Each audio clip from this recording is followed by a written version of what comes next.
સુરતના સાંસદ મુકેશ દલાલે રાજ્યના શિક્ષણ મંત્રી અને જિલ્લા કલેક્ટરને પત્ર લખી ધોરણ 12 પાસ થયેલા વિદ્યાર્થીઓની સમસ્યાઓ તરફ ધ્યાન દોર્યું છે। હાલમાં કોલેજ એડમિશન પ્રક્રિયા શરૂ થઈ ગઈ છે, પરંતુ શાળાઓમાં હજી સુધી માર્કશીટ અને લિવિંગ સર્ટિફિકેટ ઉપલબ્ધ ન હોવાથી વિદ્યાર્થીઓ મુશ્કેલીમાં મુકાયા છે। ઓરિજિનલ એલસી વગર જાતિ દાખલો અને નોન ક્રિમિલિયર સર્ટિફિકેટ મેળવવામાં પણ અડચણો આવી રહી છે, જેને કારણે ઘણા વિદ્યાર્થીઓના એડમિશન ફોર્મ અધૂરા રહી ગયા છે અને તેઓમાં ચિંતા વધી રહી છે।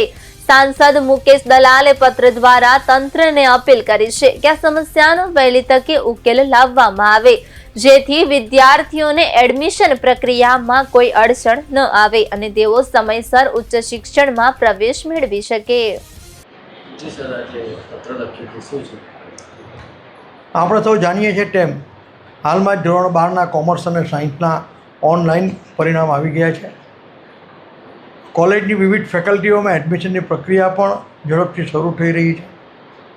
કોલેજમાં એડમિશન માટે વિવિધ પ્રકારના દસ્તાવેજો જેવા કે જાતિનો દાખલો, નોન ક્રિમિનલ સર્ટિફિકેટ, આવકનો દાખલો વગેરે દસ્તાવેજોની વગેરે પેપર્સની જરૂર પડતી હોય છે, પરંતુ એ મેળવવા માટે પણ ઓરિજિનલ સ્કૂલ લિવિંગ સર્ટિફિકેટ અને ઓરિજિનલ માર્કશીટની જરૂર પડતી હોય છે।